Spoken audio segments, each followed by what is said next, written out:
مسجد میں کتے باندھے گئے فوج کی طرف سے، تو اس میں کتنی حقیقت نظر آتی ہے؟ کوئی سیاسی بیان تھا یا اس میں کوئی حقیقت بھی ہوگی؟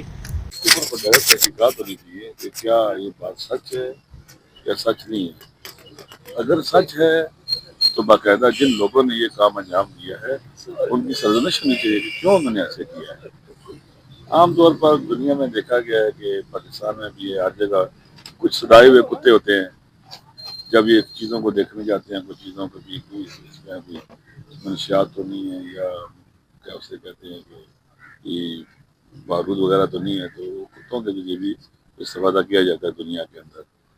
تو خدا نہ کرے ہمارے یہاں مساجد کے ساتھ بھی ایسا ہوا ہو۔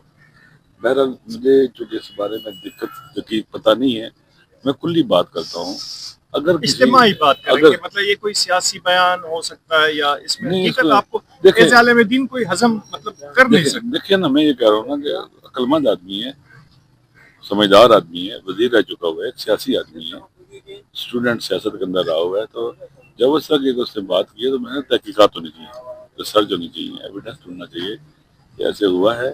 لوگ بھی ہوں گے، لوگ بھی بتائیں گے، پتہ چلا جا سکتا ہے کہ ایسی تو چھپی چھپی چیز نہیں ہے، کوئی جگہ بھی ہوگی جہاں پر لگاؤ کہ فلاں ایریا میں ایسے ہوا ہے، تو صحافیوں کو اجازت دے دیں، آپ جا کے پوچھ لیں لوگوں سے تاکہ لوگوں کے سامنے چیزیں آ جائیں۔ اگر خدا نہ خاصہ غلط ہے تو آدمی اپنی غلطی کا ازالہ کر لیتا ہے، یہ کوئی دشمنی کی بات تو ہے نہیں ہے۔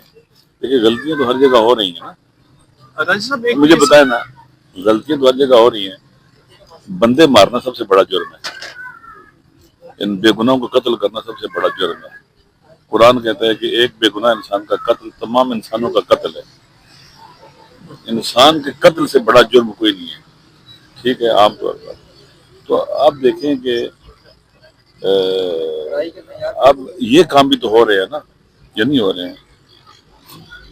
ہم بڑے شہیر میں رہتے ہیں، پاکستان میں رہتے ہیں، ہمارے یہاں روایت ہے خواتین کا، اسلام بھی کہتا ہے، روایت بھی ہے جہاں کی خواتین کا احترام کیا جاتا ہے۔ اب یہاں تو اب دیکھا، آپ نے دیکھ لیا، لوگوں کی بچیوں کو اٹھانا، ان کو فیملیز کو اٹھانا، ان کو پریشرائز کرنا، اپنی مرضی کی ان سے بیانات دلوانا، یہ تو اب پاکستان کی تاریخ کے جو سیاہ باب ہے نا، یہ جتنی بھی کوشش کریں گے نہیں مٹے گا۔ اس کا ایک ہی حل ہے، لوگوں سے مدد کی جائے، لوگوں سے معافی مانگی جائے۔ بالآخر آج یہ لوگ نہیں معاف کریں گے نا تو دنیا میں بھی تو سزا بھگتیں گے، اللہ کی بارگاہ میں جب پہنچیں گے تو یہاں وہاں کوئی سزا سے نہیں بچا سکے گا۔ راجی صاحب ایک سوال آخری میرا یہ ہے کہ یہ بتائیے گا کہ قومی ترانے کے لیے پی ٹی ایم کی جو جماعت تھی جن کو بلایا گیا تھا وہ کھڑی نہیں ہوئی، تو جو ریاست کو نہیں مطلب مانتا، کسی آئین کو نہیں مانتا، آپ کے کسی نظام، تو آپ کس طریقے سے ان سے بات کر سکتے ہیں؟ دوسرا، اگر یہی حرکت پیپلز پارٹی کرتی یا نون لیگ کرتی تو اس پہ کیا ری ایکشن ہونا؟ دیکھیں میری بات یہ ہے کہ ہم سارے پاکستانی ہیں، ہم پاکستان میں رہتے ہیں۔ آپ کے اپنے بیٹے بھی جب اگر آپ سے ناراض ہوں تو آپ ان کو راضی کرتے ہیں، بیٹھتے ہیں، بات کرتے ہیں، غصہ دور کرتے ہیں۔ اس وقت کے پی کے کی عوام کی اکثریت پاکستان کے ساتھ ہے، اور پاکستان کا جو ترانہ ہے، ہم سب کا ترانہ ہے، اس کے لیے کھڑا ہونا چاہیے، احترام کرنا چاہیے۔ لیکن جہاں پر بھی ہمارے گھر کے بھی آپ کے بچے اگر ناراض ہو جاتے ہیں نا، بات کرتے ہیں، میں کہتا ہوں ریاست کا رویہ اپنے بچوں کے ساتھ ماں جیسا ہونا چاہیے۔ نہ مجھے عاصم منیر کے ساتھ مسئلہ ہے، نہ مجھے اپنی سیاست کے ڈوبنے کا خوف ہے۔ میں کھڑا رہوں گا اپنے ملک کے لوگوں کی بہتری کے لیے اور حقوق کے لیے، کسی دنیا کی فوج کے۔ یہ کوئی اچھی بات ہے؟ صرف ایک آدمی نے استثنا لیا تھا سب سے پہلے قیامت تک۔ کس کو استثنا دیا تھا اللہ میاں نے قیامت تک؟ سب کو پتہ ہے نا، شیطان کو۔ اس کے علاوہ استثنا کی کسی کو بھی گنجائش نہیں ہے۔ تو میں سمجھتا ہوں کہ استثنا ہونا ہی نہیں چاہیے، کسی کے لیے نہیں ہونا چاہیے، اسلام کی روح سے بھی نہیں، دنیاوی قانون کے تحت۔ آپ نے جرم کیا ہے، پکڑے جائیں، سزا ہونی چاہیے، چاہے میں ہوں چاہے کوئی اور ہو۔ تو میں سمجھتا ہوں کہ انسان کو قانون کی پابندی کرنی چاہیے اور گھبرانا نہیں چاہیے، کوئی عمل ایسا کرنا ہی نہیں چاہیے کہ کوئی گرفت میں آئے۔ جو لوگ استثنا مانگتے، کامن سینس کی بات ہے، آپ استثنا دے دیں جو اوریجنل پرپوزل تھا، پرائم منسٹر کو استثنا، پریزیڈنٹ کو استثنا، اور اب چیف آف ڈیفنس اسٹاف کو استثنا۔ اور جس ملک پہ زرداری راج رہا ہو، جس میں نواز شریف نے جو کچھ کرپشن کیے، نیب میں اتنے مقدمے، اب تو ان کو کوئی پوچھے گا بھی نہیں اس کے بعد، مسئلہ پوچھنے کا کسی کو حق بھی نہیں ہوگا آئین کی روح سے، اگر اسی قسم کے۔ ابھی یہ 3 نے لیا ہے، اس کے بعد اگلی آئے گی ترمیم کے تمام وزراء کو بھی کوئی فوجداری مقدمے میں نہیں لیا جا سکے. یہ رکے گی کہاں بات؟ پھر اس کے بعد چیف سیکرٹری صاحب آ جائیں گے, پھر ججز حضرات تو پہلے ہی استثنا ہے. تو آپ بتائیے کہاں جا کے یہ ملک ٹھہرے گا؟ بہت شکریہ سر.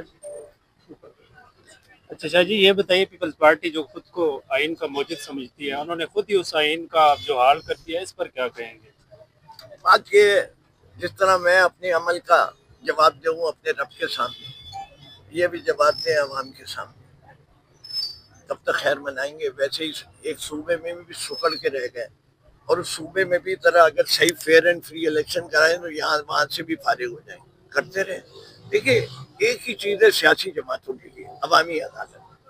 اب عوامی عدالت کا جب مذاق اڑا دیا گیا اور پامال کر دی گئی ہے, تو اس کے لیے تو ملک ختم ہو گیا. The state no longer exists. It is a hostage to some people. یہاں شخصی راج ہے, یہاں رول آف دا لا نہیں رہا, رول آف کانسٹیٹیوشن نہیں ہے. 90 دن کے اندر الیکشن نہیں ہوئے. بھائی آئین میں ابھی بھی لکھا ہے نا, کوئی جواب دے کیوں نہیں ہوئے تھے؟ سپریم کورٹ کے 11 ججوں نے فیصلہ دیا, ریزرو سیٹ دے دی گئی, اور 8 ججوں نے اس فیصلے کو تبدیل کر دیا. دس از رول آف لا. مذاق ہے کہ جس پارٹی کو الیکشن میں 1 سیٹ ملی ہو اس کو ریزرو سیٹس میں 5 مل جائے. کس طرح جسٹیفائی کریں, کس طرح خاموش رہیں, کس طرح آگے بڑھیں؟